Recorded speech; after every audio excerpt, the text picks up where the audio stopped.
হাওড়ায় বন্ধ কারখানায় ভয়াবহ বিস্ফোরণ। হাওড়ার মালিপাঁচঘড়া এলাকার ঘটনা। সেখানে দীর্ঘদিন থেকেই বন্ধ একটি কারখানার গেটের সামনে আবর্জনার স্তূপে এই বিস্ফোরণ ঘটে। আজ সকালে পৌরসভার সাফাই কর্মীরা মালিপাঁচঘড়ার চড়াহা এলাকায় যখন সাফাইয়ের কাজ করছিল, ঠিক তখনই এই ঘটনাটি ঘটে। দুর্গাপূজার কেনাকাটা মানেই মাকড়দহের ইউনিক ক্লথ। এক্সক্লুসিভ পোশাকের বিপুল সম্ভার নিয়ে মাকড়দহ পোস্ট অফিস পাড়ার ইউনিক ক্লথ।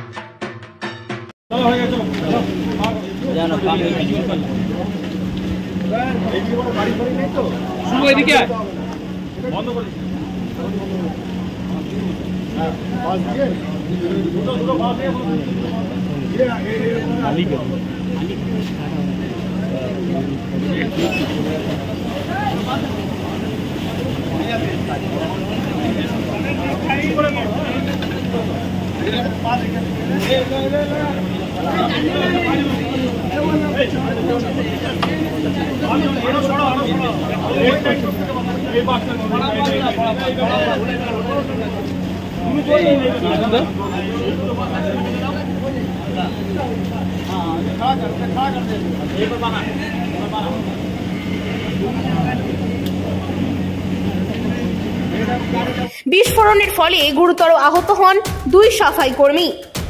তাদের স্থানীয় জয়সওয়াল হাসপাতালে ভর্তি করা হয়েছে। ঘটনার খবর পেয়ে ছুটে আসেন পুলিশ। স্থানীয়দের দাবি, আজ সকাল থেকে এলাকার রাস্তাঘাট পরিষ্কারের কাজ করছিল কয়েকজন সাফাই কর্মী। ঠিক সেই সময় বন্ধ ওই কারখানার গেটের সামনে সাফাইয়ে হাত লাগাতেই আচমকা বিকট শব্দে কেঁপে ওঠে গোটা এলাকা। রক্তাক্ত অবস্থায় ছিটকে পড়ে দুই কর্মী। স্থানীয়রাই তাদের হাসপাতালে নিয়ে যায়।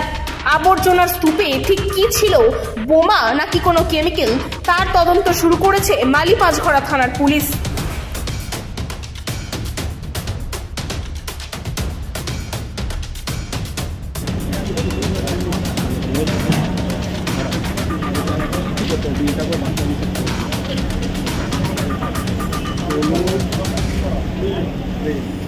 दे दिया, सुनो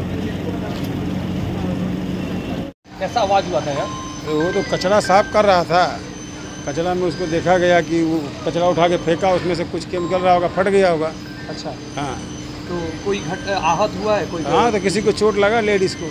देखा जरा ऊपर का एडवेस्टर भी टूट के गिरा हुआ है सब। ये नहीं, एडवेस्टर आवाज क्या था? वो जमीन में कचरा खन रहा था, उसमें से निकला है। बहुत पुराना था वो।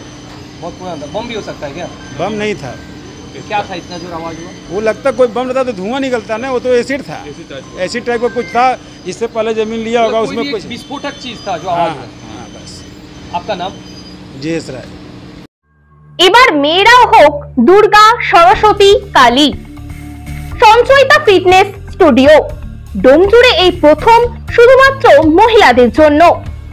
Gym, yoga, Zumba, aerobics, Kathak, Odissi, Bharatanatyam, লোকনৃত্য, মুভি ডান্স, রবীন্দ্র নৃত্য, সঙ্গীত, ক্যারাটে, তবলা, স্পোকিং ইংলিশ শেখার সুযোগ পাবেন একই ছাদের তলায়। গ্র্যান্ড ওপেনিং আগামী 7ই অক্টোবর।